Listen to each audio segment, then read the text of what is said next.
a llevar a cabo la alteración de la actividad sinasa intracelular y permite el desarrollo de la enfermedad. Lo podemos dividir en tres fases clínicas. La fase crónica, que es la más frecuente, dependiendo de la literatura donde lo lean, menciona, en el UpToDate menciona que es el 85%, en la American Journal de Hematología dicen que es un 90 o un 95%. Las fases avanzadas, que es la fase acelerada y la crisis gástrica, es poco frecuente debido a los nuevos tratamientos que existen, ¿no? A los inhibidores de la tirosinasa, ¿no? Han ido disminuyendo estas fases. Bueno, en sí, pues, la leucemia mieloide crónica resulta, pues, debido a una translocación recíproca, ¿no? Que se asocia a la fusión del BCR del cromosoma 22 y el ABL1, que es del cromosoma 9, ¿no? Lo que va a dar lugar, pues, al cromosoma Filadelfia. Este cromosoma Filadelfia va a producir un gen de fusión BCR ABL1. Este gen de fusión va a producir una proteína de fusión, que es una oncoproteína, ¿no? Los cuales, pues, va a producir los siguientes efectos, ¿no? Va a aumentar la proliferación incontrolada de células transformadas, ¿no? Va a provocar la maduración discordante de las células, van a hacer que las células escapen de la apoptosis y una interacción alterada con la matriz extracelular, perdón.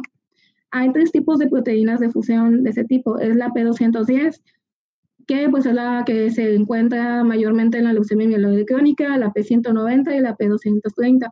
Eso es importante porque nos va a ayudar para el pronóstico y para conocer el manejo más bien, ¿no? La evolución. Bueno, la P210 pues es la más frecuente y esa también se encuentra en un 30% de los pacientes que tienen leucemia linfoblástica aguda del tipo B, cromosoma Filadelfia positiva, ¿no? Que es PH, ¿no? Positiva. La P190 se observa con poca frecuencia en leucemia mieloide crónica. Es de mal pronóstico, ya que tienen baja respuesta a imatinib, que es el tratamiento de primera línea, y evoluciona frecuentemente pues, a una fase acelerada o gástrica, que da un mal pronóstico, ¿no? En sí.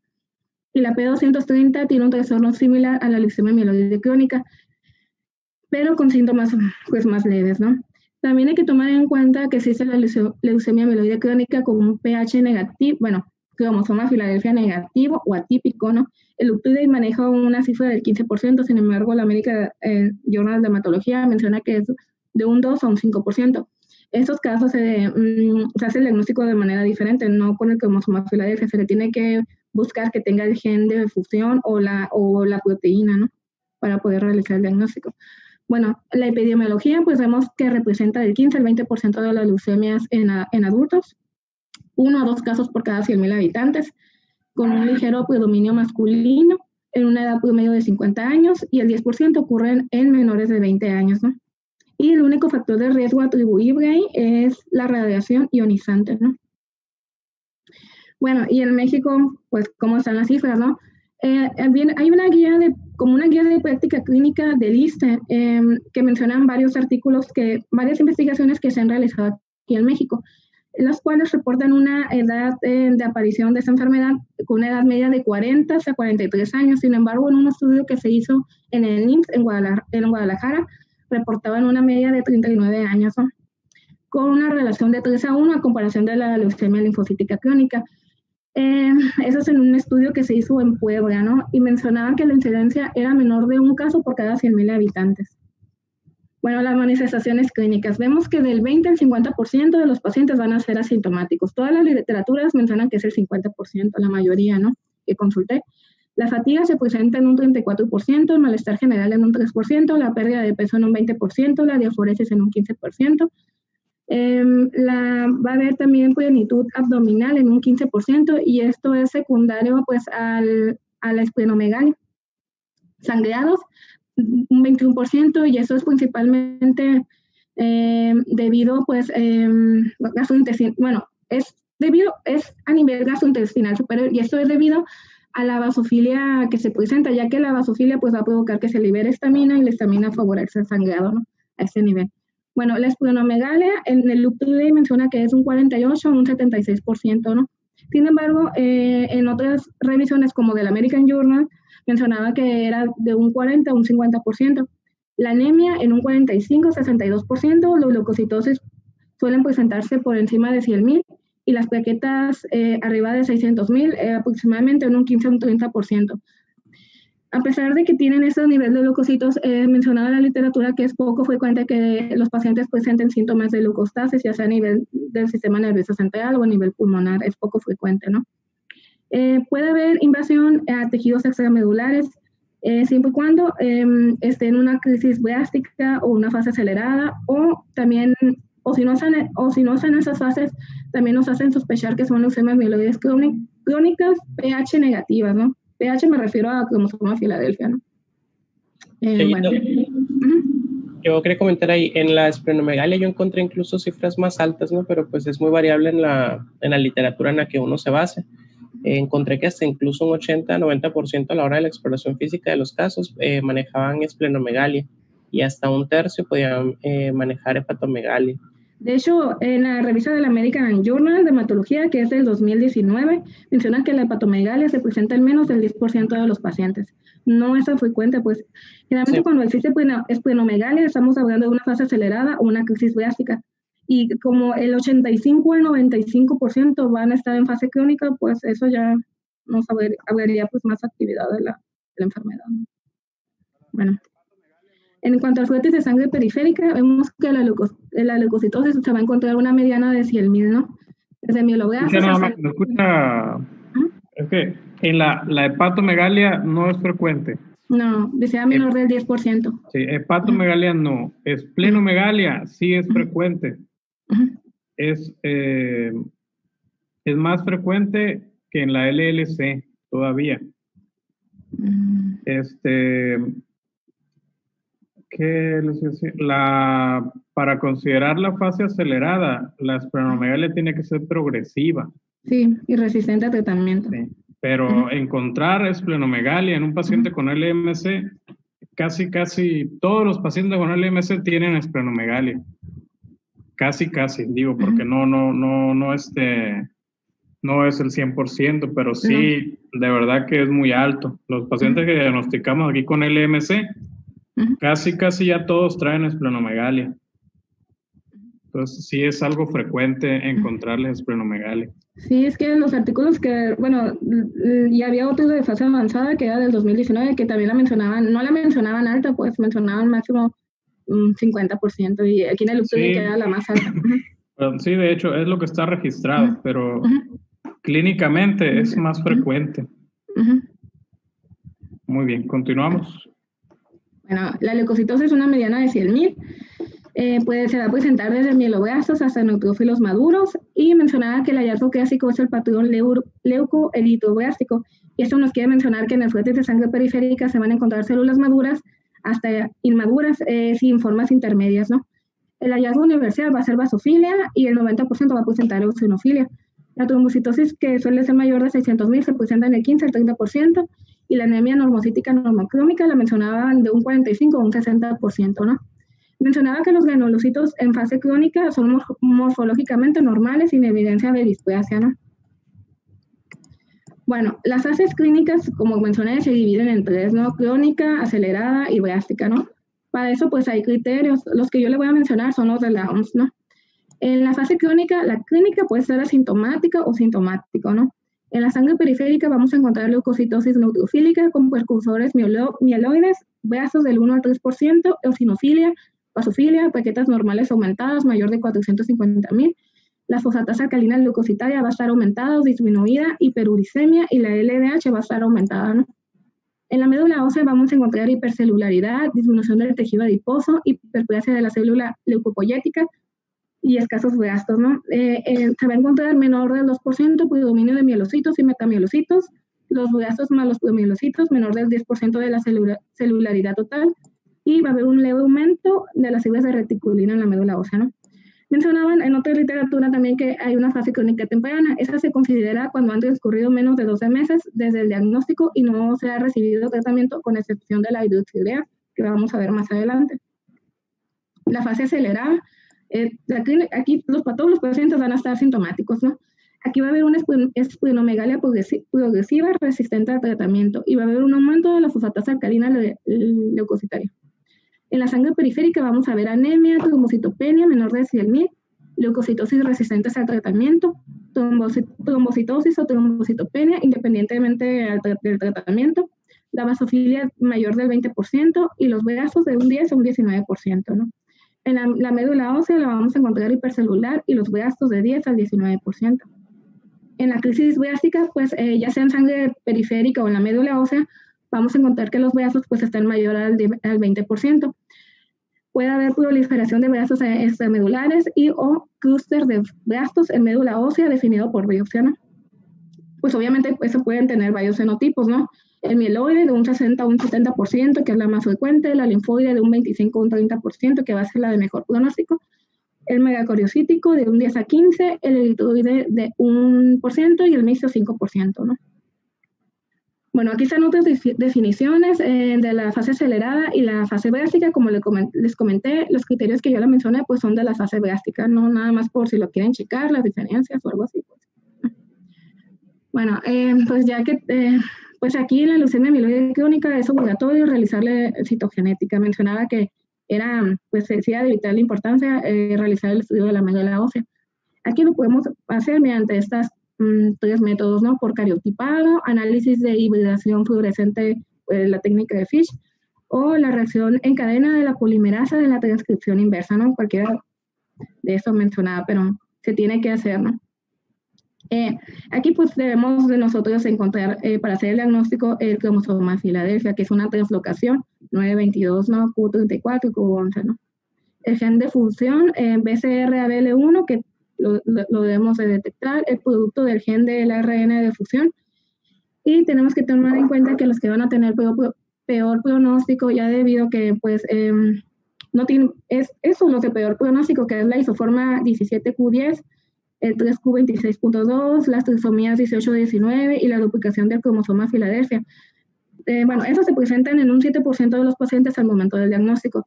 Esos tienen peor respuesta al tratamiento, tienen una menor supervivencia, ¿no? Realmente.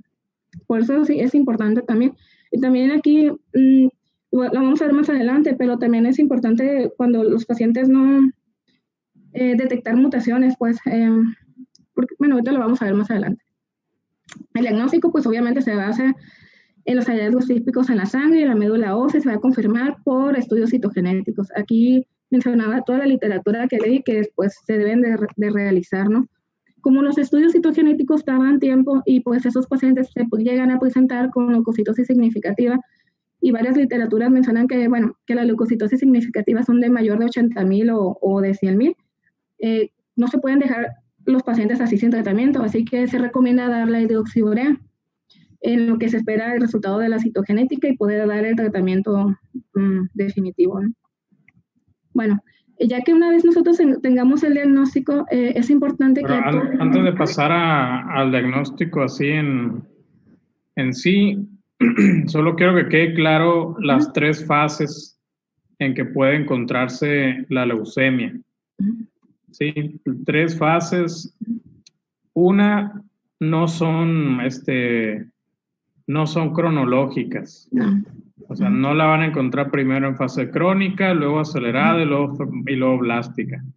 No son cronológicas. La fase crónica, casi todos los pacientes van a debutar en fase crónica. Son más del 90% de los pacientes que se presentan van a hacer fase crónica. Y fase de aceleración va a ser un 5% generalmente de todos los pacientes que se van a encontrar en fase acelerada. Y la fase blástica de un 3 a 5%, si acaso van a estar también en fase blástica. Entonces, es muy importante diferenciar qué es blástica, qué es acelerada y qué es crónica. Crónico es aquel paciente asintomático que cursa con leucocitosis y que no va a tener criterios para fase acelerada ni para fase blástica. Entonces, para que se lo aprendan más fácil, empiecen por fase blástica. Fase blástica es cuando un paciente ya progresó a una leucemia aguda. ¿Qué tipo de leucemia? Ahí ya están les pone María del Rosario los porcentajes a los cuales puede virar.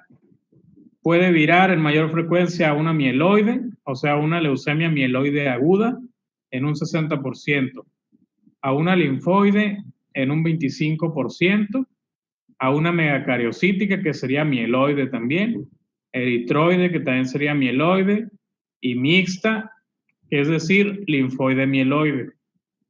Entonces, si yo les preguntara a qué leucemia aguda viran más o se transforman más esos pacientes, pues a una mieloide. Casi en un 70-80% va a ser mieloide. Y el resto, 25-30%, va a ser linfoide.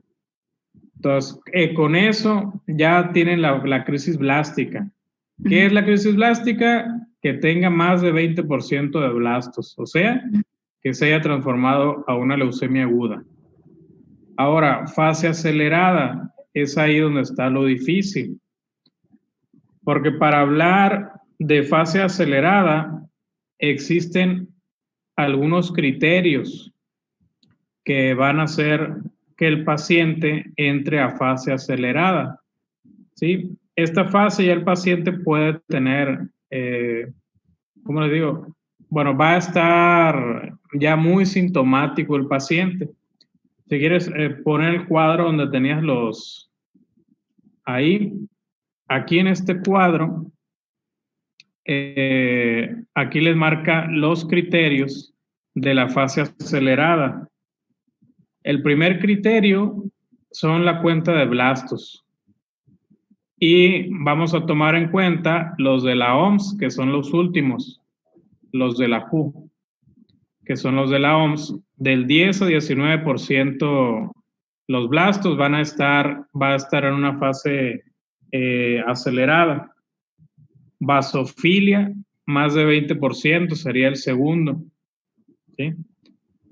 Luego tenemos la trombocitopenia, que no esté relacionada al tratamiento. Trombocitosis no relacionada al tratamiento. Anemia, que no esté relacionada al tratamiento. Bueno, anemia no entra para la OMS, perdón. Leucocitosis refractaria al tratamiento. Que el paciente tenga nuevas anomalías citogenéticas. ¿Sí? Anomalías citogenéticas adicionales. Y como secundarios van a entrar los criterios menores, que van a ser, hagan de cuenta los síntomas B: pérdida de peso, fiebre, diaforesis, y ahí sí entra anemia refractaria al tratamiento o no atribuible al tratamiento, ¿no?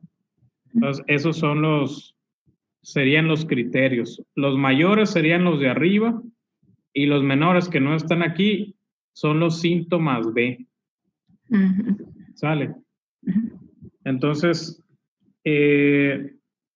con que cumpla un criterio, dos o más criterios mayores, o un criterio mayor y dos menores, se hace un diagnóstico de una fase acelerada. Entonces, ¿cómo pueden hacer el diagnóstico? Luis René, de una fase acelerada.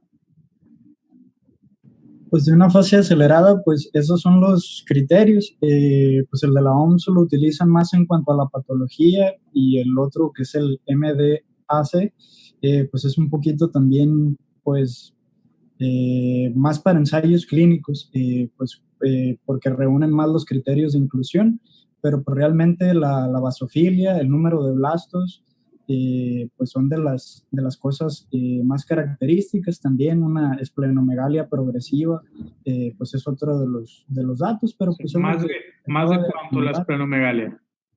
No lo recuerdo.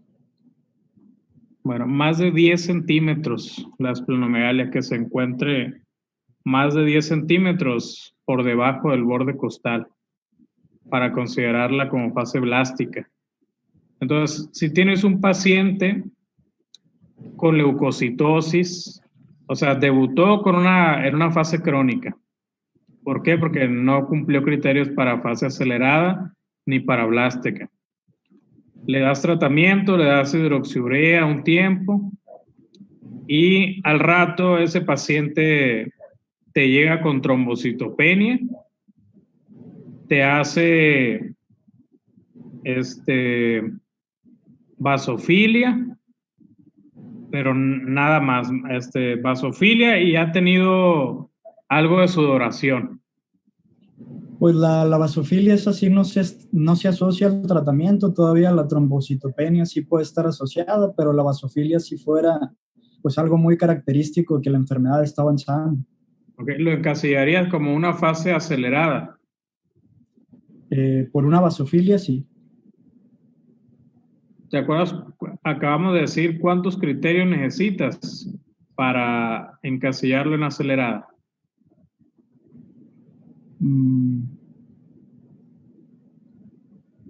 No lo recuerdo.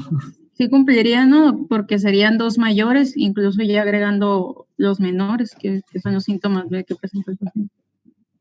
Que tiene uno menor, pero de los mayores, como decía trombocitopenia y tiene vasofilia. Como decía Luis René, primero tienen que investigar si la trombocitopenia no es por el tratamiento. Entonces, de entrada, aún no lo pueden encasillar. Primero tienen que investigar si esa trombocitopenia fue porque le dieron hidroxiurea. ¿Sí? Pero sí hay que investigarlo. Entonces, así se hace el diagnóstico. Los síntomas B son secundarios, son criterios menores. Y necesitas 2 mayores, que son estos que están aquí enfrente, más uno de los menores. O, ¿qué le hace? 2 o más. Perdón, ¿cómo le dije ahorita? 2 o más criterios mayores. Y uno menor. Sí. O uno mayor y uno menor, ¿no? Nos ha dicho que 2 mayores o un mayor y 2 menores. Sí, 2 o más criterios mayores y uno, perdón, es que le dije más. Sí, 2 o más criterios mayores o 2 menores y uno mayor, así. Sale, entonces así hacen el diagnóstico. Si tiene, haz de cuenta, fiebre y sudoración y aparte ya tiene vasofilia, ya podrían encasillar a ese paciente como LMC acelerada porque ya tiene uno mayor y ya tiene 2 menores, ¿no? Entonces, 2 menores y uno mayor o 2 mayores ya de entrada. ¿Sale? Ok, continuamos. Hola, buenas. No soy Alejandro. Yo conté que también en la crisis blástica, aparte de lo que comentó el doctor, yo lo he definido además de los siguientes, del 20% de blastos, y aparte también, si encontrábamos, decía, grandes focos de grupos de blastos, ya sea en sangre periférica o en una biopsia de sangre o de médula ósea, y también los infiltrados que se consideran extramedulares, que pues le llaman como sarcoma mieloide, que cualquiera de esos criterios pues ya puede decir que es una crisis blástica. Ok, de acuerdo. Entonces, no nada más el criterio de los blastos va a encasillar a un paciente como fase blástica. No. Sino también que el paciente tenga infiltrado en el sistema nervioso central, ya va a ser fase blástica. Que tenga leucemia cutis, ya va a ser fase blástica también. ¿Vale? Entonces, una infiltración extramedular también se va a considerar como fase blástica. La peor de todas es la fase blástica. Es cuando ya se transformó una leucemia aguda y responden muy poco al tratamiento. Ok, continuamos entonces. Bueno, a ver. Bueno, creo que, los que tienen peor pronóstico, creo que nos quedamos aquí, es la isoforma 17Q10, la 3Q26.2, la trisomía 18-19 y la duplicación del cromosoma de Filadelfia. Esas se van a relacionar con una poca supervivencia y con una falta de respuesta al tratamiento, ¿no? Bueno, el diagnóstico ya lo vimos, se hacen con los hallazgos típicos en la sangre y en la médula ósea y pues luego se va a confirmar con los estudios citogenéticos que demuestren la presencia del cromosoma Filadelfia, el gen de función de BCR-ABL o el producto de esta fusión, ¿no? Que es la proteína esta. Ya comentamos la de la hidroxiurea. Ya después que hagamos el diagnóstico, debemos a todos los pacientes estratificarlos mediante las escalas de riesgo, ¿no? Ya que eso nos va a permitir evaluar el riesgo del paciente antes del tratamiento y es útil además como una orientación pronóstica y aparte nos va a ayudar para decidir el tratamiento con el que vamos a iniciar. Bueno, hay distintas, ¿no? Mencionaba que había la de Zócalo y su grupo, la de Euro, la de Eutos y la de Hasford, ¿no? Estas pues miden las características de edad, el tamaño del vaso, el número de plaquetas, el porcentaje de blastos, el porcentaje de basófilos, el de eosinófilos y lo va a encasillar un riesgo bajo, intermedio o alto, con excepción de la Eutos, ¿no? Que es un riesgo bajo o alto, ¿no? Aquí vemos que no todas van a medir lo mismo. Por ejemplo, la Eutos no te pide la edad, ni el número de plaquetas, ni el porcentaje de blastos, ¿no? Y otras también pues no te miden, ¿no? En todas las literaturas que leí no te daban no te decía cuál era superior a otra, pues mencionaba que podías utilizarlas como que la que tú quisieras, ¿no? Aquí, pues, en uno de los artículos te pasaba un link, que esa es una calculadora donde te saca, pues, el Zócalo y el Hasford, ¿no? Sí, ahí la única diferencia es en las escalas, es que Zócalo se utilizó antes de la era del imatinib, o sea, antes de que tuviéramos inhibidoras de tirosina quinasa, se usaba la escala de Zócalo. Las demás, Hasford, empezaron a utilizarse después del tratamiento de la era de los inhibidores de tirosina quinasa. Pero actualmente, según los estudios de investigación, de hecho mi tesis fue de esto, no hay diferencia entre utilizar una escala y otra. ¿Sí? No hay ninguna diferencia. Entonces, cualquiera se pueden utilizar. No importa que una haya sido antes de la era de los ITK. Entonces no hay diferencia. Bueno, pues está esta, por si la llegan a ocupar, pues ahí está el link, ¿no? Bueno, pues vamos a ver el panorama general del tratamiento. El tratamiento de la leucemia mieloide crónica, pues sí es un poco pues complicado, ¿no? Pero vamos a verlo en resumen, ¿no? Ese pues implica el trasplante halogénico de células hematopoyéticas, los inhibidores de la tirosina quinasa, que es el tratamiento de elección, y la terapia paliativa con agentes citotóxicos, ¿no? Bueno, el trasplante de células hematopoyéticas, esa es una opción de tratamiento curativo que tiene el costo de una mayor toxicidad y una mortalidad temprana, ¿no? Eso está más indicado en fases aceleradas y la crisis blástica. Sin embargo, pues en fases crónicas también lo podemos dar, ¿no? Siempre y cuando cumplen ciertos criterios o indicaciones que son estos. Por ejemplo, en la fase crónica va a estar indicado cuando existe una falla una falla del tratamiento a mayor o igual a 3 inhibidores de la tirosinasa. La presencia de esta mutación T315I o la falla del ponatinib, ya que esta mutación nos va a conferir la resistencia a todos, pues realmente a casi todos los inhibidores de la tirosinasa. El ponatinib es un inhibidor de la tirosinasa de tercera generación, que es el único que responde pues a esta mutación mencionada, ¿no? La presencia de características cytogenéticas de muy alto riesgo, ¿no? Como es estas, o con otras anormalidades en el contexto de un cariotipo complejo. También se puede indicar el tratamiento del trasplante en presencia de citopenias severas que sean recurrentes en respuesta al tratamiento con los inhibidores y a pesar de que se le disminuyó la dosis pues, de estos, ¿no? En fases avanzadas está indicado, en fase acelerada pues va a estar indicado en los pacientes que no tengan una respuesta óptima al tratamiento de primera línea que son los inhibidores de la tirosinasa, ¿no?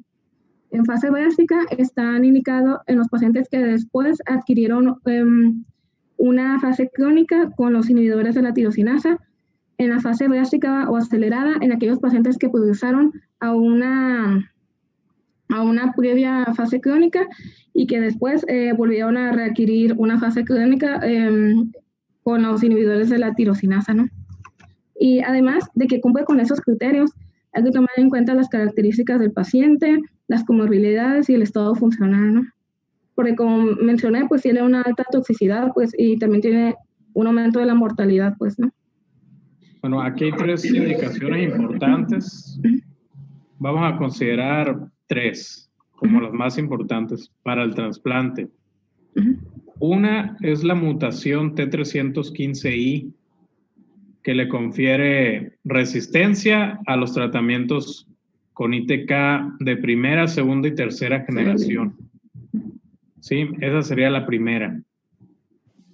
La segunda sería el progreso a una leucemia aguda. ¿Qué quiere decir esto? Que el paciente haya estado en una fase crónica y que el paciente progrese a una fase blástica. Se le da quimioterapia, el paciente está indicado recibir trasplante, ¿sí? Y aquellos pacientes con fase acelerada que no hayan tenido una buena respuesta a los tratamientos con ITK, ¿sí? Son las tres, yo creo, indicaciones más importantes que puedan considerar para trasplante como objetos de pregunta, ¿vale? Muy bien, continuamos. Bueno, pues como comenté, pues realmente va a ser reservado para pacientes con control inadecuado con esos medicamentos en fase crónica, a pesar, ¿no? En pacientes que no los toleran o como tratamiento adicional en los que presentan enfermedad avanzada, ¿no? Mencionaba que existen, en el UTD, pues que existe ese puntaje de evaluación de riesgo del grupo europeo para el trasplante de sangre y médula para ese tipo de pacientes, ¿no? Los cuales pues miden ciertas características como es el donante, las características del donante, si es hermano idéntico o no relacionado, escenarios, si es primera fase crónica, fase acelerada o crisis drástica o fase crónica mayor de 2 ocasiones, ¿no? Los años del paciente, el emparejamiento sexual del donante receptor, el tiempo pues para realizar el trasplante de células hematopoyéticas desde el diagnóstico, ¿no? Eso pues hay una puntuación de 0 a 7 puntos. Sin embargo, en los 7 puntos podemos ver que no existe la mortalidad relacionada con el tratamiento ni la supervivencia, porque mencionaban que fueron muy pocos pacientes para poder obtener ese porcentaje, ¿no? Pero, por ejemplo, si el paciente tiene 6 puntos, va a tener una mortalidad solamente relacionada con el tratamiento del 73% y una supervivencia a los 5 años del 22%, ¿no? Bueno. Los inhibidores de la tirosina sinasa, esos pueden lograr el control a largo plazo de la leucemia mieloide crónica en la mayoría de los pacientes, ¿no? Por lo tanto, van a ser el tratamiento inicial de elección para los pacientes recién diagnosticados con esta patología. Pues estos van a estar contraindicados en mujeres que buscan embarazarse o que están embarazadas, ya que son teratogénicos y se relacionan con altas tasas de aborto espontáneo, ¿no? Bueno, ¿cómo vamos a hacer la elección de los inhibidores de la tirosina sinasa? Por el score de riesgo, pues no sé si se acuerdan que mencionaba que era riesgo bajo, intermedio, alto, ¿no? Para los pacientes que tienen riesgo bajo o intermedio están indicados los de primera generación, que es el imatinib, y los de segunda generación, y en ciertos casos se pueden dar los de tercera generación, ¿no? Aquí la diferencia es que los de segunda y tercera generación van a tener respuestas más rápidas y más profundas a comparación del imatinib. Sin embargo, a largo plazo no se ha visto que mejore en la supervivencia, pues. Así que, pues, nada más en los pacientes que quieren una respuesta rápida, se da los de segunda y tercera generación en este riesgo, ¿no? Bueno, de primera generación tenemos el imatinib. Ese se da 400 miligramos cada 24 horas con agua o jugo de manzana solamente, ya que está contraindicado darlos con inhibidores potentes de la CPY34A, como es el jugo de toronja, ¿no? Y no se deben de dar con inhibidores de la bomba de protones ni con otros antiácidos. Los principales efectos son citopenias, edemas, náuseas, diarrea, hipofosfatemia y disminución de la densidad mineral ósea. En los de segunda generación tenemos al nilotinib, que mencionaba que es el único que se va a dar cada 12 horas, ¿no? Son 300 miligramos cada 12 horas con agua, con un ayuno mayor de 2 horas antes de dar la pastilla y mínimo 1 hora después de tomar la pastilla, ¿no? Los efectos adversos son poco frecuentes, sin embargo, se puede presentar pancreatitis y muerte súbita debido a trastornos en la repolarización ventricular. El dasatinib, la dosis inicial son 100 miligramos cada 24 horas y sus efectos adversos son citopenias, derrames pleurales, sangrados, ¿no? El bosutinib son 400 miligramos cada 24 horas con o sin alimentos y pues citopenias, diarreas, alteraciones en el funcionamiento hepático, ¿no? Para los pacientes que ocasionan arritmias o alteraciones en el QT, hay que estar monitorizando los electrolitos, ¿no? Cuando se inicia el tratamiento, y si hay una alteración, pues es obviamente que primero se tiene que corregir, ¿no?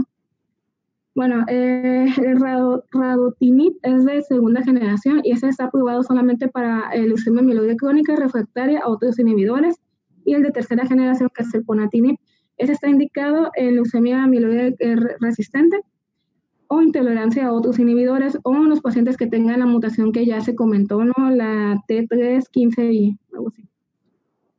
Para los pacientes que tengan un riesgo alto en el score de riesgo, pues están indicados de primera instancia los de segunda y tercera generación, porque queremos que tengan una respuesta pues rápida al tratamiento, ¿no? Bueno, en general y en la práctica, ¿cuál tratamiento está indicado utilizar? Cualquiera. Realmente cualquier inhibidor de ITK no impacta significativamente en la sobrevida global entre uno y otro. Entonces, si tiene el más barato de todos es el imatinib. Si tiene oportunidad de utilizar nilotinib o dasatinib, pues lo puede utilizar. Pero dependiendo del paciente es lo que tú le vas a dar. Normativamente tú le puedes dar cualquiera, el que tú quieras, imatinib, nilo, dasa, son los que se prefieren, ¿sí? Pero si el paciente tiene riesgo alto y tú ves que puede progresar más rápidamente a una leucemia aguda, tú puedes, por criterio, iniciarle un tratamiento con nilotinib o con dasatinib, ¿vale? Pero no impactan en la sobrevida global, son lo mismo. Entonces, si tú utilizaste nilotinib y falló al nilotinib, puedes utilizar imatinib, ¿sí? No quiere decir que si ya utilizaste nilotinib tienes que seguir subiendo, ¿no? O sea, se pueden utilizar indistintamente uno y otro. ¿Sale? Bueno. Otros agentes. Rosario, nada más quería comentar algo, que encontré, además de los efectos adversos que ya comentaste, los inhibidores de la tirosincinasa, pues encontré que tienen muchísimas interacciones, ¿no? Medicamentosas, sí, con demasiado. y con muchos fármacos que usamos nosotros comúnmente. Entre las más importantes son, pues, que aumentan los niveles séricos de varios fármacos, que puede llegar a ser peligroso. Entre ellos, pues, está la amiodarona, betabloqueadores, algunos antibióticos, y también glioclamida, pioglitazona y otros, ¿no? Para que lo tengamos presente. El más importante es con el paracetamol. ¿Por qué es más importante? Por el Pues metabolismo porque hepático. Puede llegar a... Por el metabolismo hepático, pero aparte, sí, o sea, sí, es eso, pero digo yo, por sentido común, porque es muy importante. Pues porque es un fármaco que no requiere receta y se consume. Así es, sin es un estar fármaco indicado. Que cualquiera tiene alcance a paracetamol, incluso cualquier persona se premedica, pues, y utiliza el paracetamol para todo. Y los médicos utilizamos el paracetamol para todo, entonces es un fármaco que se tiene que tener mucho cuidado por el metabolismo hepático, como decía Jesús. Muy bien, continuamos. Bueno, otros agentes tenemos a la dixurea. La dosis la encontré variable, ¿no? Mencionaba que de 10 a 20, en ese la encontré de 20 a 40, ¿no? Miligramos por kilogramo por día. Eso se da en pacientes con leucocitosis significativa, que como les comenté, algunos artículos mencionan que es mayor de 80,000, otros mayor de 100,000, ¿no? O síntomas, como por ejemplo esplenomegalia, ¿no? Y se puede utilizar cuando se encuentra en espera de la confirmación de la leucemia mieloide crónica, ¿no? Otros está la citarabina, el busulfán y la omacetacina. Esa está indicada en leucemia mieloide crónica y refractaria a los inhibidores de la tirosinasa, ¿no? Bueno, vamos a ver el tratamiento, porque el tratamiento que les comenté pues es en fase crónica, ¿no? El tratamiento de fase acelerada o brástica, ¿no? El pronóstico va a ser adverso en fase acelerada y en brástica pues va a ser sombrío realmente, ¿no? Estos pacientes van a tener respuestas de corta duración y con una tasa de recaída significativa después de un tratamiento exitoso, por lo cual pues en estos pacientes es apropiado considerar el trasplante, ¿no? Y el objetivo principal de estas fases pues es reducir al paciente a fase crónica, ¿no? El tratamiento, bueno, de la fase brástica va a depender si es linfoide o es mieloide, ¿no? Obviamente. Cuando es linfoide, pues van a responder al tratamiento de la leucemia linfoblástica aguda, ¿ve? Con cromosoma Filadelfia positivo, ¿no? Y mencionaban que se puede dar ciclofosfamida, más vincristina, más doxorubicina, más dexametasona, que es el hipercibat, ¿no? Alternando con metotrexato y más citarabina, más imatinib o dasatinib, ¿no? Cualquiera de los dos se puede dar.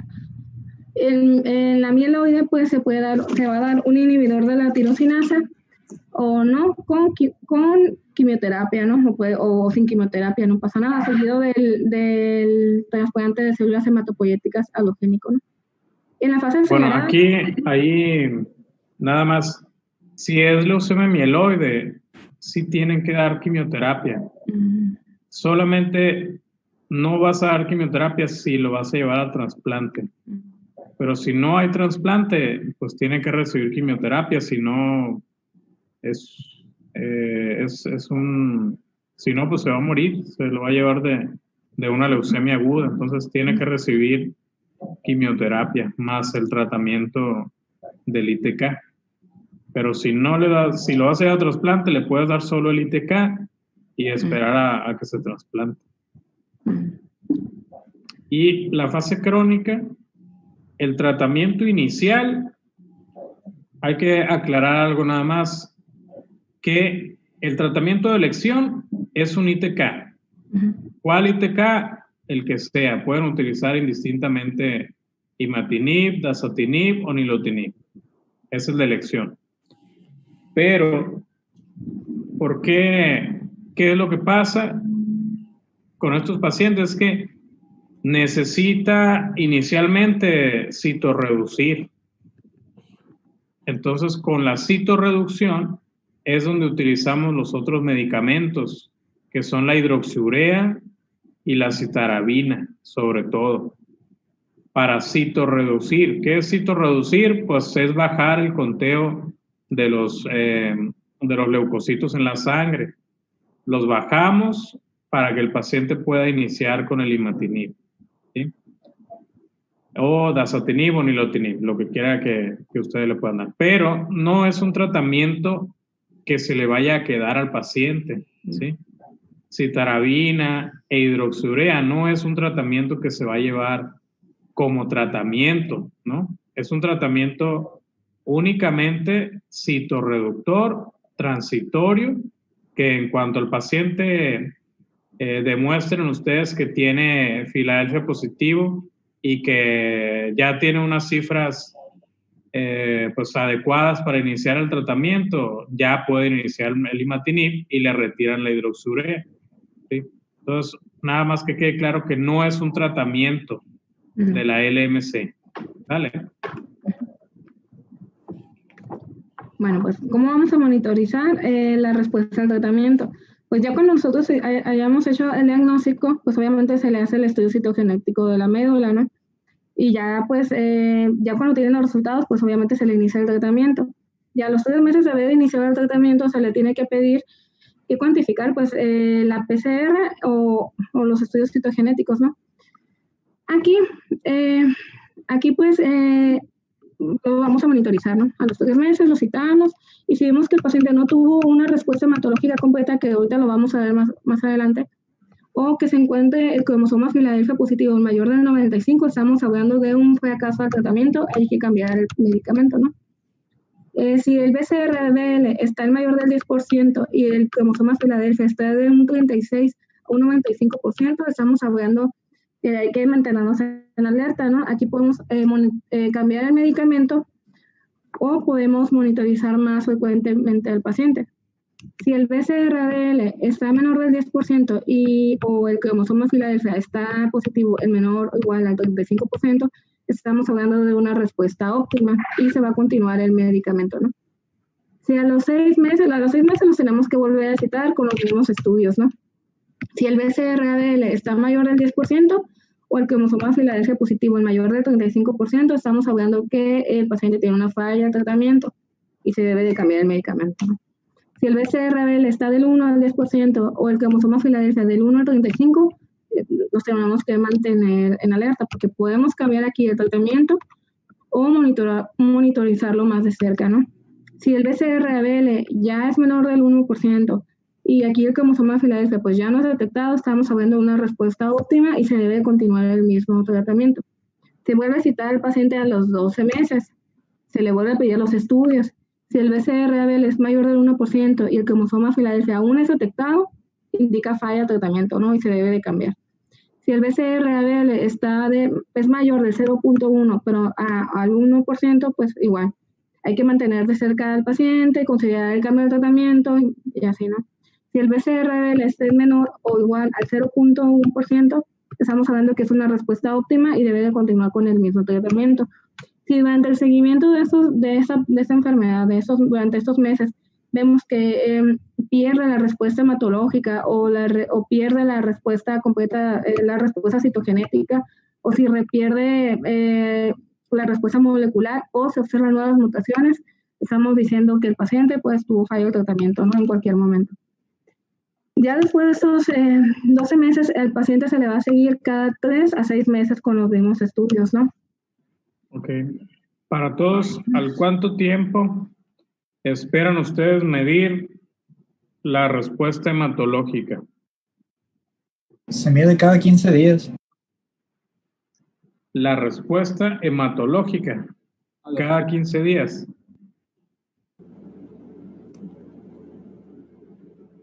No. Yo había encontrado también eso, que cada 2 semanas, el primer mes, después mensual. Eso es seguimiento. Ajá. Eso es seguimiento. El seguimiento, pues, a cualquier paciente le haces laboratorios. Uno de diabetes, pues la glucosa cada mes, ¿no? Pero eso es seguimiento.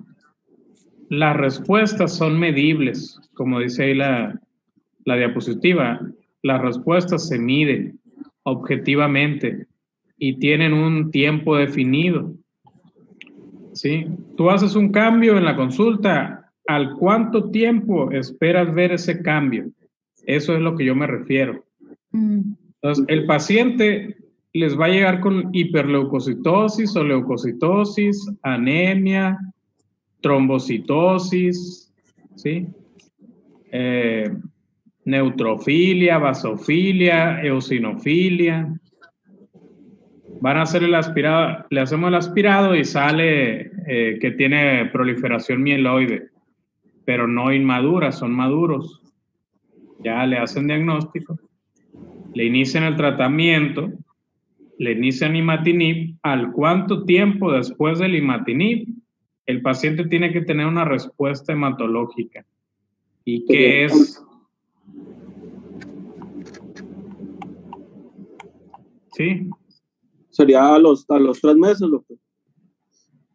No, es menos. Dale para atrás si quiere, María Rosario. Mira, a los 3 meses lo vas a medir también con el BCR-ABL. Pero la respuesta hematológica es antes. ¿Alguien lo leyó?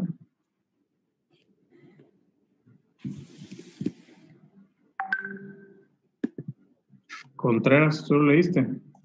No lo leí, pero bueno, la semana pasada había leído que normalmente cuando nosotros cambiamos algún tratamiento, en casi todas las monoclonales se tomaban laboratorios a las 8 a 12 semanas. Pero no, de este en específico no lo leí. No, son muchas. 8 a 12 semanas son muchas.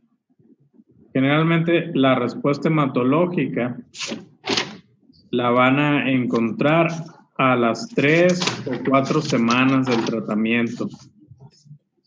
¿Y qué es, perdón, qué es respuesta hematológica? Bueno, creo Yo que leí que era, pues tenemos creo que la va a decir más adelante, creo. Sí, Sí, ¿verdad? sí. Bueno, entonces continuamos.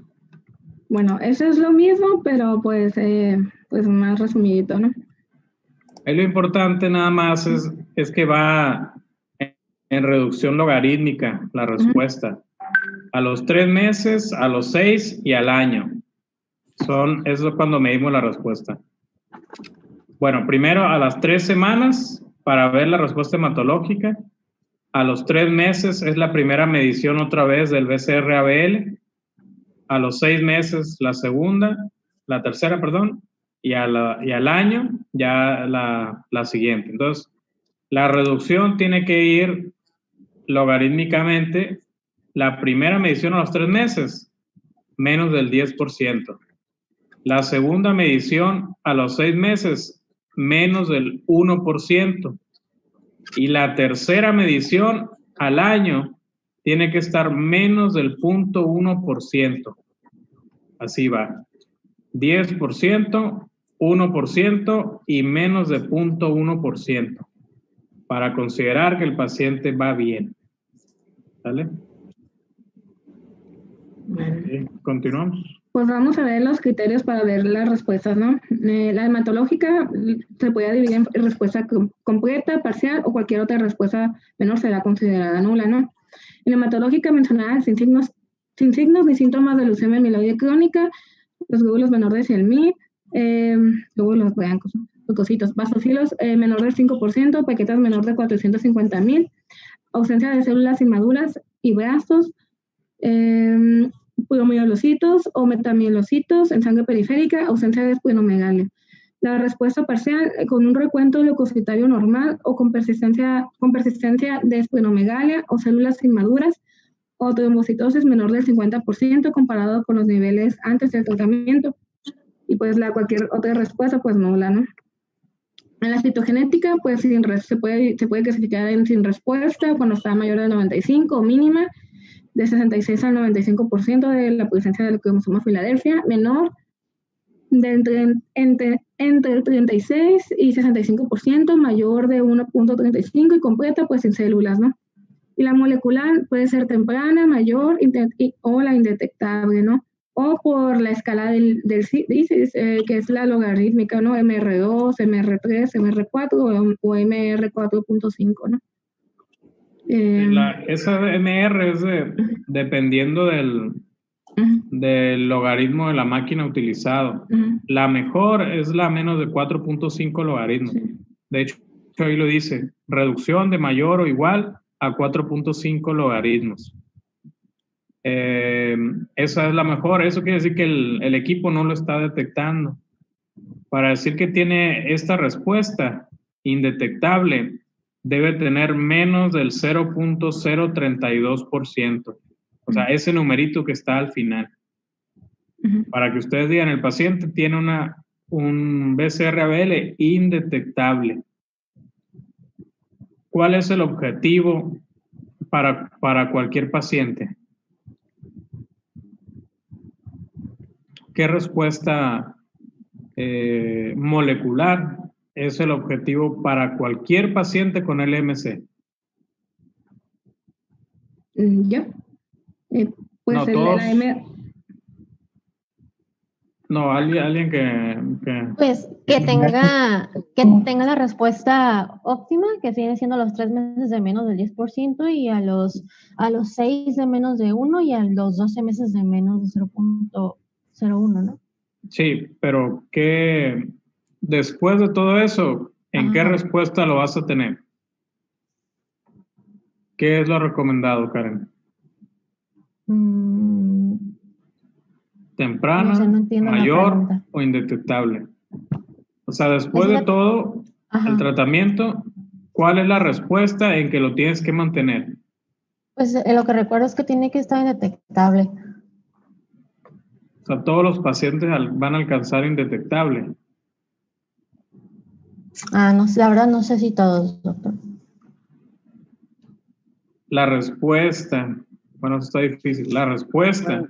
Pues yo no sé si era el apartado que comentaba de respuesta citogénica completa, que decía que era más de 1 año. Ajá, es más de 1 año, sí, pero me refiero a la respuesta molecular. Sí, cierto. Es la respuesta mayor. Es la respuesta mayor. La respuesta mayor, en esa respuesta es lo recomendado mantener a los pacientes. No todos los pacientes van a alcanzar una respuesta molecular indetectable. Muy pocos pacientes van a alcanzar esa respuesta. Entonces, lo que se prefiere con una respuesta mayor, con eso consideras que el paciente está bien controlado. De hecho, desde la primera medición puede ser que el paciente alcance la respuesta mayor y está bien. Sí, entonces no quiere decir que el paciente vaya reduciendo constantemente así, ¿no? Pero esos son los niveles que tienes que ir midiendo. Ok, continuamos. Sí, mencionaba pues que la MR3 o la mayor, que es lo mismo, ¿no? Bueno, la resistencia al tratamiento, pues los pacientes que no han podido alcanzar o pierden una respuesta definida en determinado plazo, porque para eso están el seguimiento, pues las metas del seguimiento, ¿no? Bueno, tenemos que hay 2 tipos de resistencia. La primaria, que es la intrínseca, ¿no? Es la incapacidad de alcanzar cualquier nivel de respuesta en las distintas evaluaciones desde el diagnóstico. Y la secundaria o la adquirida es la pérdida de la respuesta después de haberla alcanzado durante el tratamiento con un inhibidor de la tirosinasa que no sea atribuible a la suspensión de los mismos, ¿no? Bueno, ¿cuándo vamos a descontinuar la terapia de los inhibidores? Mencionaban que se van a continuar indefinidamente siempre que se tolere y se cumplen los objetivos del tratamiento. En pacientes con una respuesta molecular profunda sostenida se puede considerar la interrupción. Sin embargo, se ha visto que el 50% de los pacientes pues va a recaer, ¿no?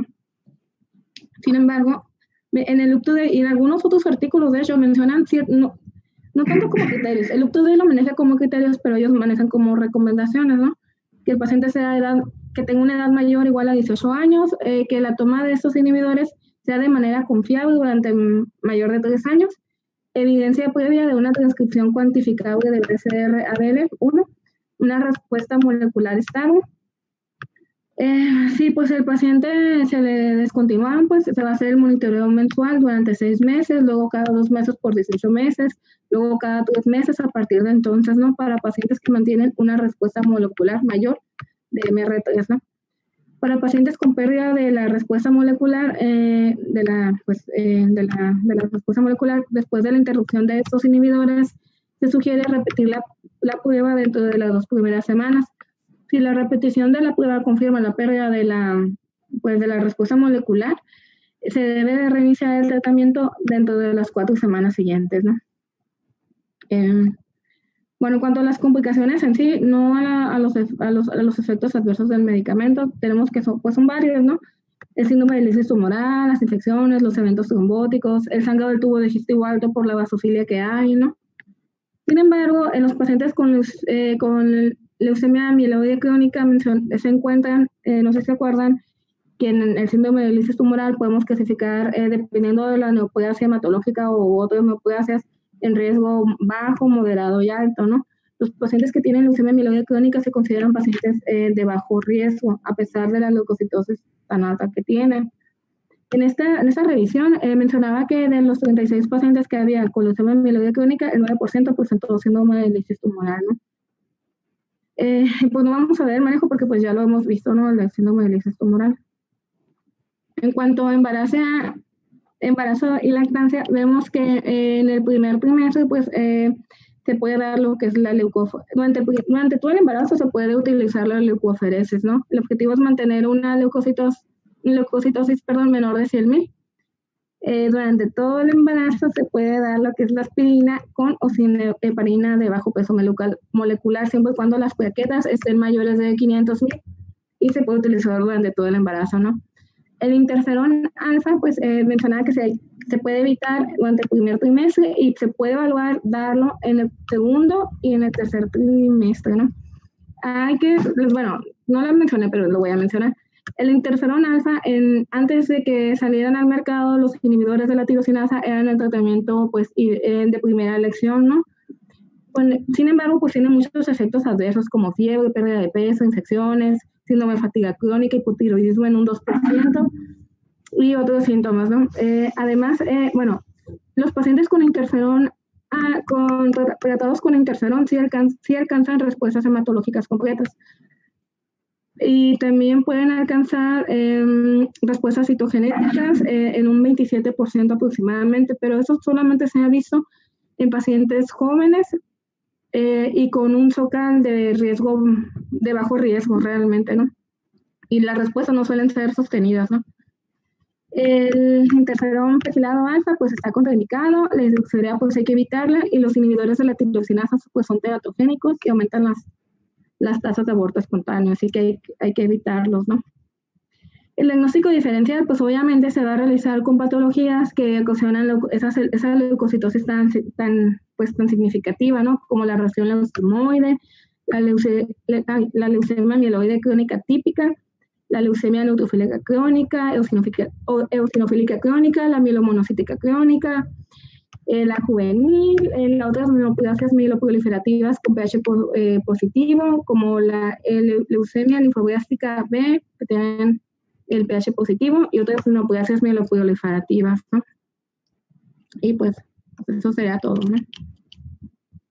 Muy bien. A mí me gustaría aportar algo en cuanto al diagnóstico diferencial. Antes de la era molecular y citogenética teníamos la fosfatasa alcalina de neutrófilo o de leucocito. Normalmente pues esta se ve elevada cuando hay infecciones, pues una reacción leucemoide la determinamos cuando existen más de 50,000 leucocitos. Puede ser debido a infecciones, pues esteroides raramente lo da, pero es uno de los diferenciales también. Entonces, al momento de pedir esta prueba, están elevados, está elevada la fosfatasa alcalina. El neutrófilo también tiene una característica al frotis, pues que se ve granulado, incluso puede llegar a tener retículos endoplasmáticos pues en su interior como parte del diferencial. Entonces nos puede ayudar a diferenciar una leucemia mieloide crónica de una reacción leucemoide secundaria a una infección, por ejemplo. Pues que pues eso sí lo podríamos llegar a tener en piso y a poder pues hacer esa diferencia sin tener que pedir la prueba pues de PCR o citogenética, pues que la verdad tenemos menos a la mano.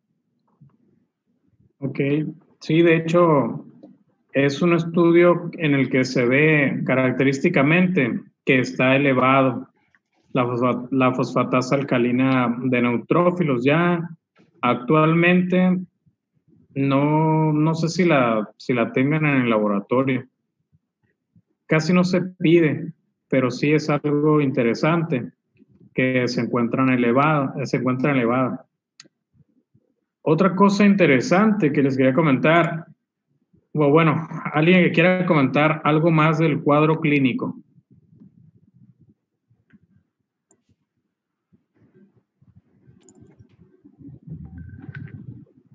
Del cuadro clínico que comentamos. ¿Qué más?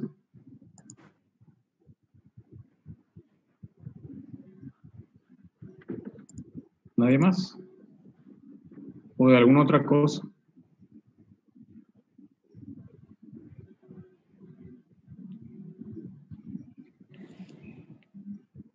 Pues yo quería comentar en cuanto al tratamiento, el motivo por el cual en fase acelerada o en crisis plástica la intención es tratar de regresar a los pacientes a una fase crónica, es porque cuando se quiere instalar la terapia de trasplante, de células hematopoyéticas, la sobrevida o el pronóstico de ellos es muy malo en las fases tanto acelerada como blástica. Entonces le va mejor cuando están en una fase crónica. Entonces realmente la intención de darles inhibidores de la tirosinasa y otros tratamientos para regresarlos es precisamente el pronóstico que pueden llegar a tener después del trasplante. Ok, Sí. Y bueno, antes que nada, le quería comentar, no sé si tuvieron un paciente, ustedes o alguien de ustedes, que tuvo priapismo. También es muy frecuente, de hecho. Sí. Un paciente con priapismo. Bueno, es frecuente, no es muy frecuente, pero sí es frecuente. Puede ser una de las presentaciones, leucocitosis y priapismo. Hasta en el 5%, bueno, se clasifica como en otros síntomas que pueden presentar, que es la hiperuricemia, priapismo, trombosis, ¿sí? Se clasifican en menos del 5%. Pero ahí en medicina interna, ustedes tuvieron un joven. De hecho, la interconsulta le tocó al doctor Baltasar con priapismo. Joven, hiperleucocitosis y priapismo. Y al final resultó una LMC. De hecho, llegó por priapismo. A lo mejor no les llegó a ustedes, a lo mejor llegó a urología.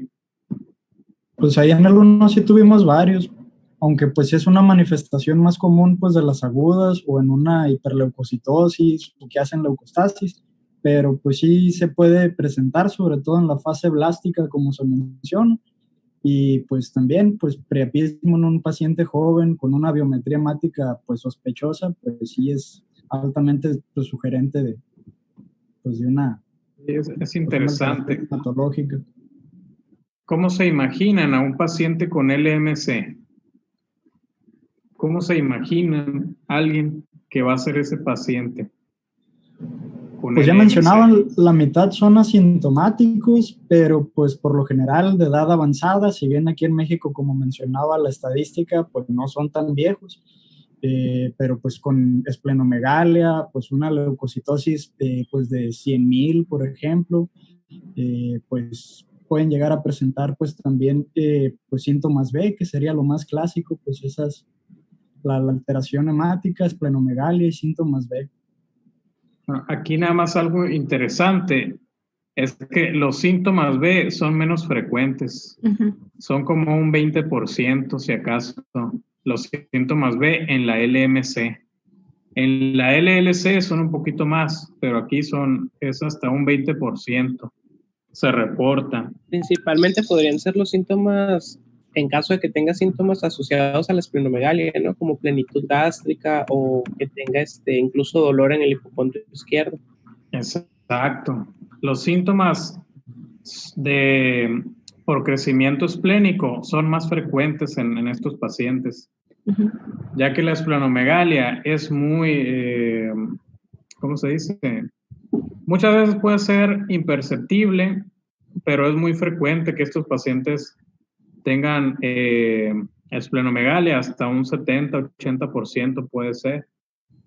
Pero sí, el paciente puede tener plenitud abdominal, sí, hasta un 20% también pueden tener dolor en hipocondrio izquierdo y que el paciente se sienta muy lleno, que es la plenitud abdominal. Y es por la esplenomegalia, ¿ok? ¿Qué más?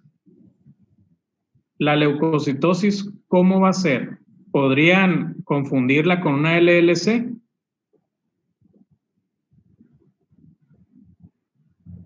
Karen, ¿cómo va a ser la leucocitosis de un paciente con LMC? ¿Se escucha? Sí. En la LMC puede ser una leucocitosis desde 12,000 hasta 1,000,000. Es una leucocitosis muy, ¿cómo se dice? Pues evidente. Y en la LLC preguntaba. Sí. LLC, ¿decía? Ah, ok. ¿Cómo la vas a diferenciar?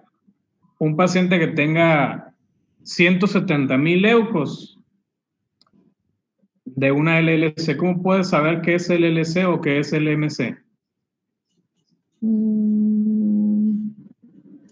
Con la biometría pues hemática. Lo que recuerdo es que también podía tener Lo que recuerdo es que en la LLC se podría acompañar de otras citopenias como una neutropenia, por ejemplo, pero no sé realmente si eso ayude a diferenciarlo. También me acuerdo que había linfocitosis como tal, y pues igual eran células pequeñas y maduras. ¿Y en la LMC? ¿Y en la LMC? LMC también. ¿Cómo va a estar el diferencial? En la LMC, menciona aquí que puede haber neutrófilos de todas las series, que hay desde mieloblastos a neutros maduros, básicamente. Entonces, y de hecho ¿va a haber neutropenia? Es una cosa, no va a haber neutropenia. Entonces, y lo mencionan como algo clásico de la LMC, lo que refieren como hiato leucémico, así lo encontré, no sé si esté bien la traducción. Está que mal mayor traducido. Porcentaje. ¿Cómo se traduce? Es patrón leucoeritroblástico. Ok. Que dice que era mayor porcentaje de mielocitos que de metamielocitos maduros, pero no supe bien a qué se refería. El patrón leucoeritroblástico se refiere a leucocitos inmaduros y a eritrocitos inmaduros en la sangre periférica. Ese es el patrón leucoeritroblástico. Entonces, es muy sugestivo de una leucemia mieloide crónica. Y eso lo van a ver por frotis de sangre periférica. ¿Sale? Por frotis. Y es muy sugestivo. Pero el diferencial, Karen, no me respondió. No va a haber neutropenia, pero... neutropenia en el LLC. Ajá. Ajá. En el LMC. Y en el LMC no hay neutropenia como tal. ¿Pero qué hay? ¿Alguien que le ayude? Yo encontré el término de granulación tóxica, que se refería más que nada a los neutrófilos cuando están inmaduros o con gránulos gruesos también, o pues, la presencia también de bandas. Sobre todo es el predominio más que nada de neutrófilos, pero también puede haber basófilos y otros tipos de granulocitos. Ok, entonces todas las series granulocíticas van a estar aumentadas, ¿sí? Neutrófilos aumentados, eosinófilos aumentados, basófilos aumentados, incluso trombocitosis, plaquetas de 1 millón, de 1,5 millones, 800,000, leucocitosis. La LMC se clasifica como un síndrome mieloproliferativo. Entonces, todas las mieloides, la serie mieloide va a estar aumentada, ¿sí? Cuando veíamos la primera clase que vimos de las leucemias agudas, ponía ahí el compañero la hematopoiesis, que decía, estos se van a linfoide, estos se van a mieloide. Entonces los mieloides son neutrófilo, basófilo, eosinófilo, perdón, incluso las plaquetas tienen un carácter mieloide. Entonces se aumentan, ¿sale? Y en la LLC, pues solo los linfocitos van a estar aumentados. ¿Sí? Esa es la diferencia, que un paciente pues no lo vas a encasillar con LLC por la leucocitosis y que sea de carácter mieloide, ¿no? Entonces, esa es la diferencia más importante. El frotio de sangre periférica es muy importante. Es el patrón leucoeritroblástico. Es el hallazgo casi clásico. Por ejemplo, vean ese frotio de sangre periférica. Esas células son elementos inmaduros en la sangre periférica. ¿Qué es lo que ven en la sangre periférica nada más? Insunza.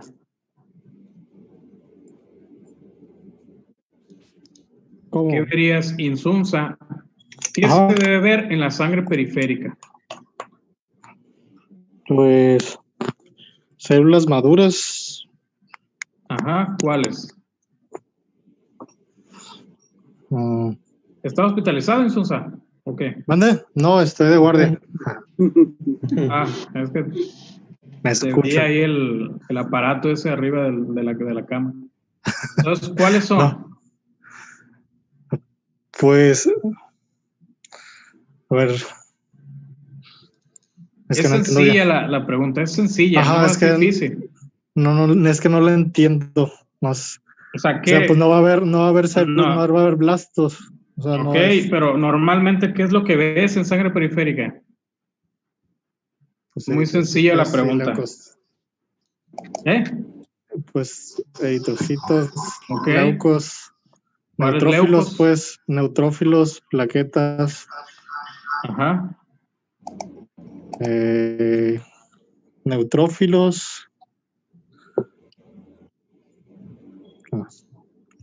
Está muy sencilla la pregunta, pues es lo que te reporta una VH. ¿Qué te reporta una VH? Pues eosinófilos, monocitos, linfocitos, neutrófilos, todo. Eso es lo que deben ver en una sangre periférica, lo que le reporta una VH. La VH no les puede reportar blastos, ¿o sí? No. La VH no, si los vieron, tal vez sí. Si los vieron por frotis.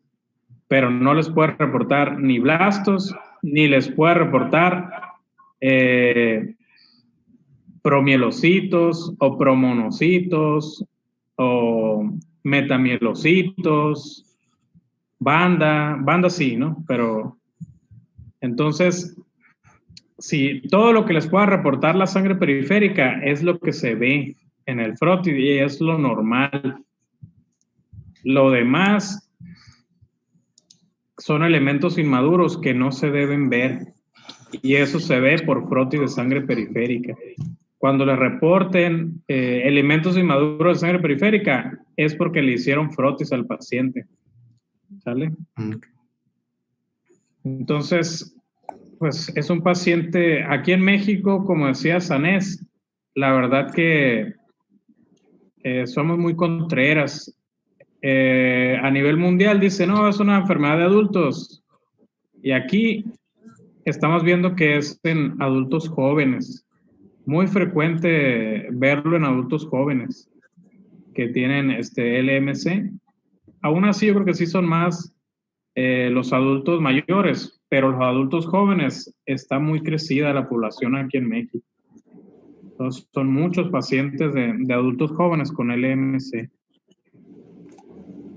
El tratamiento en embarazadas, como les digo, en el primer trimestre casi es observarlos. En el segundo trimestre ya es cuando puedes valorar utilizar interferón. Y en el tercer trimestre, pues tienes que continuar con interferón y en cuanto tenga al niño, iniciar el imatinib. Y si viera una leucemia aguda, pues ahí ya es otro problema. Tienen que valorar si la paciente puede abortar o no para darle quimioterapia. Sí. ¿Alguna otra pregunta, chicos? Participación, comentario. Bueno, ya a mí me gustaría saber, Doc, ¿cuál es la meta en el tratamiento con hidroxiurea cuando queremos bajar la cantidad de glóbulos blancos antes del diagnóstico definitivo? Como lo usan como recomendación, pero no encontré una meta como tal de cuánto debemos llevar la cifra de leucocitos. Generalmente una cifra segura de leucocitos, yo creo que sería menos de 50,000. Menos de 50,000 leucocitos ya es una cifra segura que puedes darle tratamiento. Sin embargo, en cuanto el paciente se le determine el cromosoma Filadelfia, el imatinib ya está indicado y tiene que iniciarlo lo más rápido que se pueda. Entonces, como tal, no hay una meta en sí para dejar de darle hidroxiurea, ¿no? No hay una meta. Tú en cuanto ves al paciente con leucocitosis y la sospecha diagnóstica es muy grande para LMC, tienes que iniciarle hidroxiurea. Si los leucos son muy altos, incluso darle interferón y combinarlos. Y así seguirle hasta que se confirme que es LMC. Una vez que se confirman LMC con el cromosoma Filadelfia, le tienes que solicitar el imatinib. y en cuanto llegue la autorización, iniciarle el imatinib. Una vez que el paciente ya tiene el imatinib, se suspende la hidroxiurea y se suspende el interferón. Y ya se queda solito el tratamiento con imatinib. Y la medición de la respuesta hematológica es a las 3 semanas del inicio del imatinib o del inicio del ITK. Entonces, todas las respuestas las van a medir a partir de que se inicia el ITK, ¿vale? No del diagnóstico, sino del inicio del ITK.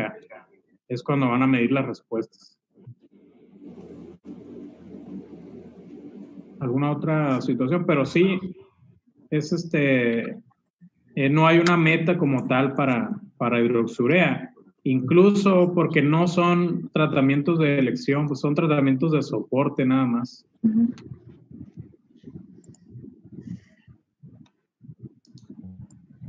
Muy bien, chicos, pues entonces yo creo que sería todo. ¿Qué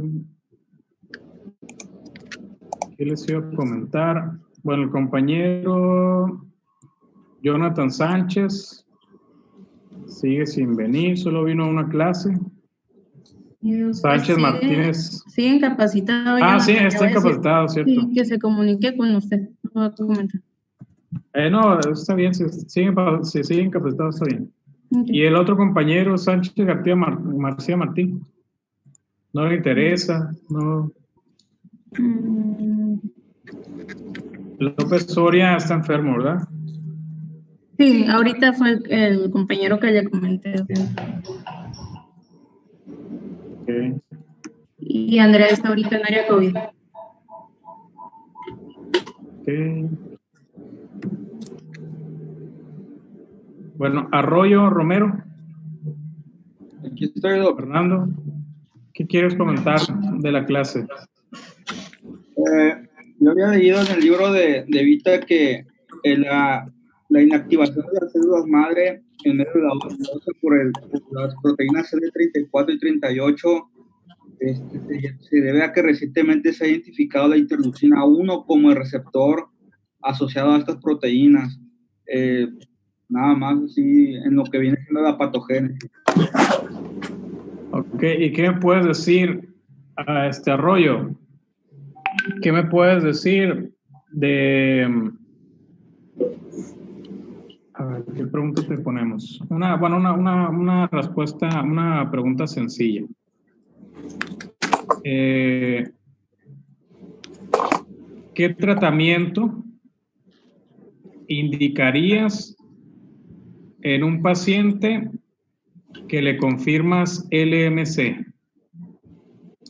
¿Qué tratamiento le iniciarías en un paciente que confirmas LMC?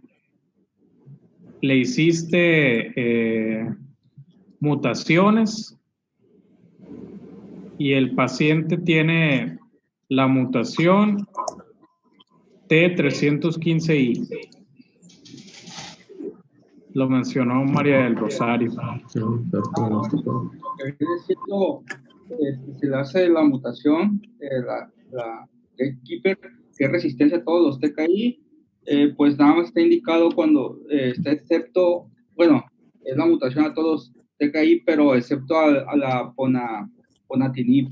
Ponatinib, muy bien. Sí. Es el único medicamento que está aprobado para los pacientes que son resistentes a TKI. Y Blanco, ¿cuántas indicaciones de trasplante comentamos?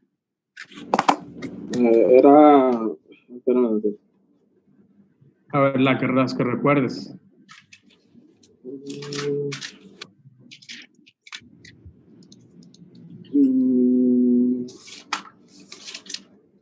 Pues era si había resistencia al tratamiento. Lo anoté. No recuerdo, lo anoté, pero no lo encuentro. Bueno, ¿qué nos quieres comentar de LMC? Pues, yo tengo una duda ahí. En el libro de Vita dice que la respuesta hematológica completa debe ser a los 3 meses, que si no lo hay se debe considerar un cambio en la terapia. Pero en lo que viene siendo el trasplante, también te dice que si la respuesta hematológica no se da en 3 meses, se podría considerar un trasplante. ¿Ahí qué se hace? ¿Se hace el trasplante después de los 3 meses o se cambia la terapia? No, la respuesta hematológica es a las 3 a 4 semanas. Okay. La respuesta hematológica. Si un ITK te falla, a los 3 meses está indicado cambiar el ITK. Tú iniciaste imatinib, haz de cuenta. Iniciaron imatinib, el paciente todo bien, a las 3 semanas tuvo respuesta hematológica, le siguieron el imatinib y a los 3 meses le midieron el BCR-ABL y se dan cuenta de que no está funcionando. ¿Qué es lo que hacen ahí? Me dice, ¿lo trasplanta o le cambia el ITK? ¿Qué es lo que hacen ahí, María? ¿Qué es lo que hicieras tú, María del Rosario? Y el paciente, pues, bueno, a los 3 meses falló. Ajá. Sí, el paciente presenta, bueno, no cumple con el objetivo que mencionaba, pues, a los 3 meses, bueno, si tiene falla el tratamiento, se debe de cambiar el tratamiento por otro inhibidor de la tirosinasa. Si el paciente tiene mutaciones nuevas, pues igual se le va a cambiar el tratamiento, ¿no? Si tiene esa mutación que ya veamos, se le pone ponatinib. Si el paciente, pues, obviamente tiene resistencia, hace resistencia, pues, o tiene mutaciones que hacen resistencia a ese medicamento, pues se le cambia a otros, como por ejemplo, la oxametacina, que está indicada para pacientes que tengan resistencia o que son refractarias a los inhibidores de la tirosina. Obviamente, en los criterios para el trasplante de la médula ósea son bien específicos. Pacientes que sean resistentes a los inhibidores de la tirosinasa, que tengan esta mutación, pues, o que sean resistentes al ponatinib, o que tengan hasta que tengan intolerancias hasta estos medicamentos, pues. Sí, las indicaciones de trasplante ya están bien establecidas, Fernando. Están bien. Están bien establecidas para estos pacientes. Yo creo que de todos los cánceres, incluidos los cánceres oncológicos, la LMC es la patología mayor estudiada y más comprendida para cáncer en el mundo. Sí, la LMC, desde que se identificó el imatinib, yo creo que fue la patología para entender la mayoría de los cánceres. Sí, ahí se dio cuenta que cómo un medicamento podía frenar el cáncer en una enfermedad que era altamente mortal. Antes del descubrimiento del imatinib, la mortalidad era muy alta. Probablemente todos los pacientes morían, ¿sí?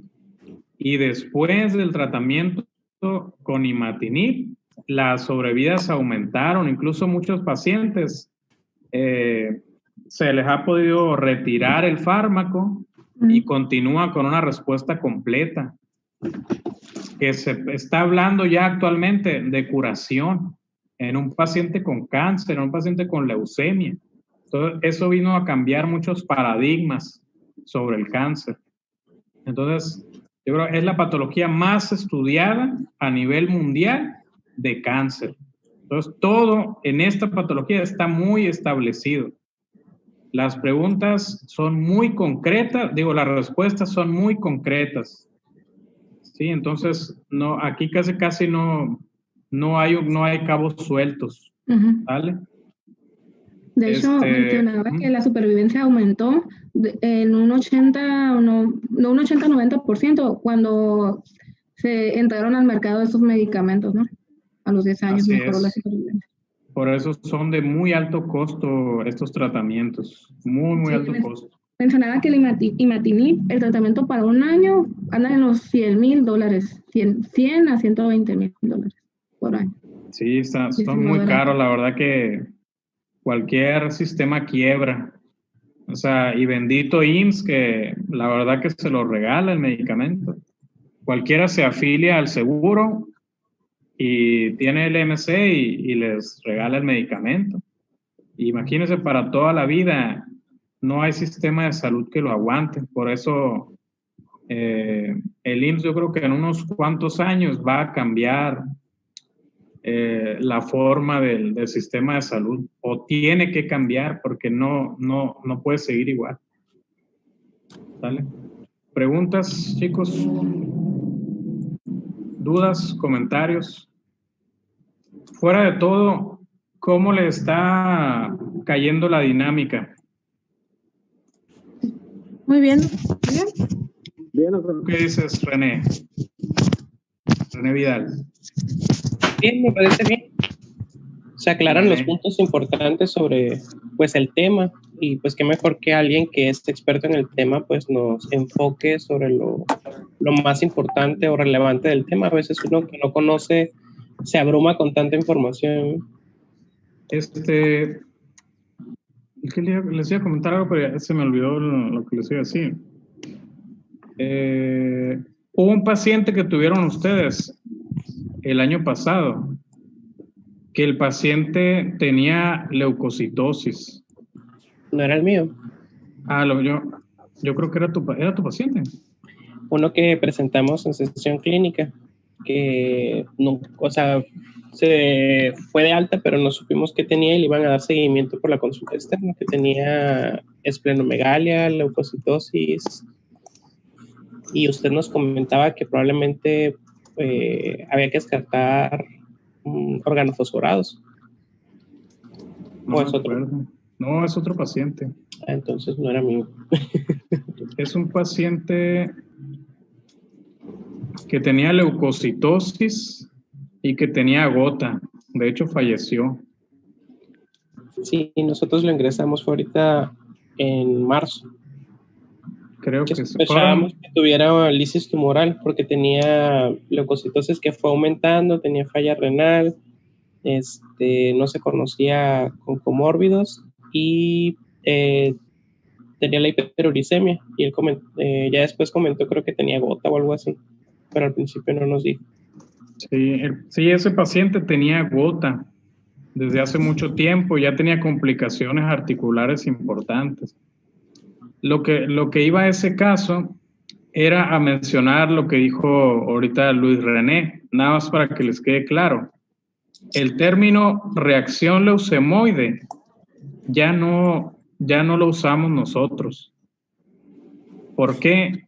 Porque decir reacción leucemoide está diciendo que tiene leucemia.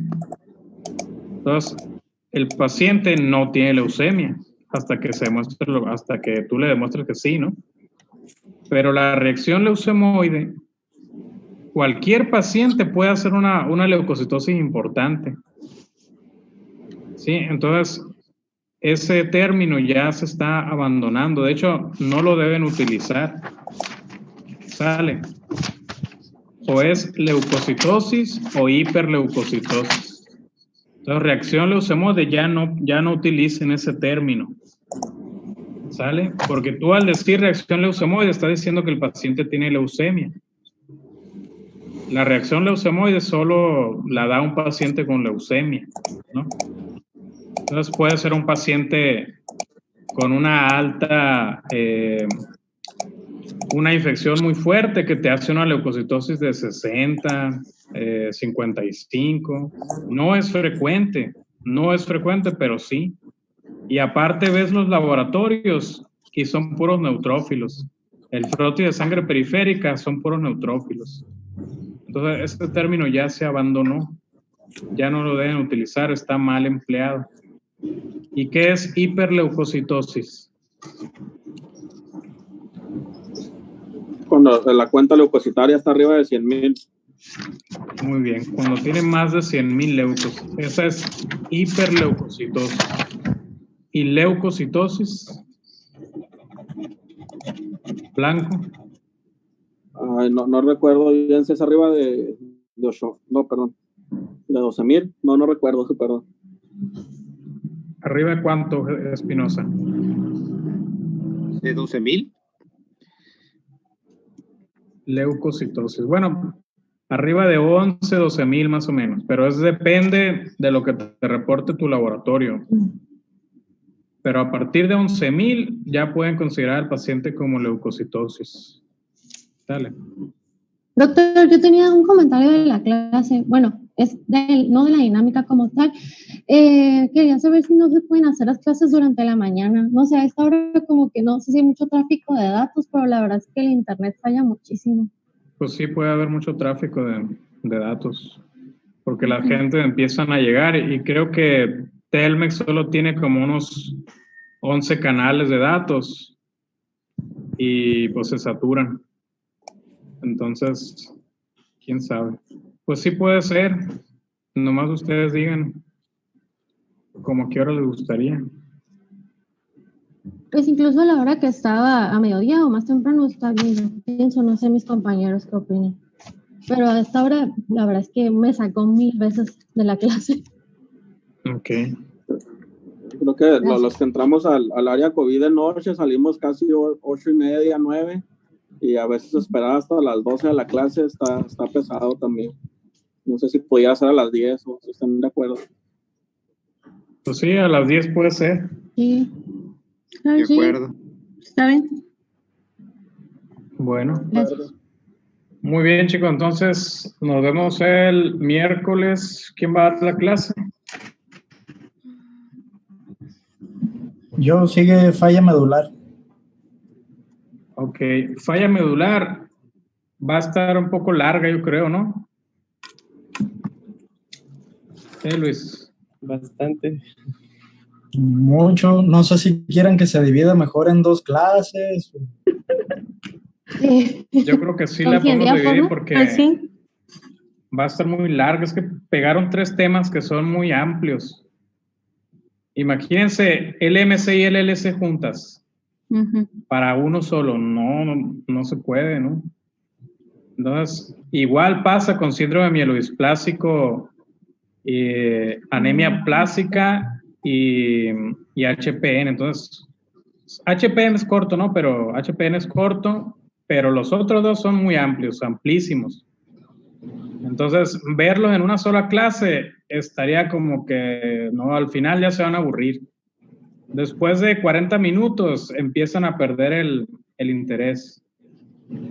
Y está demostrado científicamente que después de un tiempo sin interaccionar, se empieza a dormir el cuerpo, se empieza a distraer y no ponen atención. Entonces, pues yo creo que sí estaría bien dividirla, pasarla en 2 días. Que sea miércoles y jueves. Porque no quiero que altere el rol que tienen. ¿Podría? ¿Se podría miércoles y jueves? Yo creo que sí, no tenemos nada que hacer. De acuerdo. Yo sí puedo. Bueno, está bien, miércoles y jueves entonces. Sale. Listo, chicos, pues nos vemos. Cuídense mucho. Gracias. Me avisan qué está pasando con este muchacho que se enfermó. ¿A dónde fue? ¿A urgencias de la UMAE? Fue a urgencias de la UMAE. No saben cómo salieron las plaquetas o algo. No, yo creo que la que salía un poquito más era Vianney, creo que ya se salió de la... Solo por las petequias, que dice que la sacó la clase. Digo, la sacó. No. López Soria. Sí, López Soria. No, mañana le van a tomar los laboratorios, lo va a ver la doctora Duarte, mañana apenas. Sí, empezó hasta mañana. Pues eso fue lo que me platicó a mí, que empezó con un rash, no ha tenido fiebre, ningún otro síntoma, tiene pues un roomie que sí está sintomático, entonces mañana se va a presentar al... Pero fue un rash petequial, porque me dijo Vianney que eran petequias. Pues a mí no me parecieron petequias, pero la verdad no vi bien la foto. Ok. Porque igual puede ser dengue. Sí, yo pensé en dengue, pero pues no ha tenido fiebre, no ha tenido cefalea, no ha tenido nada. Bueno, pues me avisan qué tal. Y cualquier cosa, pues ahí estamos para ver si nos toca la interconsulta. Esperamos que no. Ok, gracias, doctor. Ándale, pues chicos, nos vemos. Bye bye. Bye.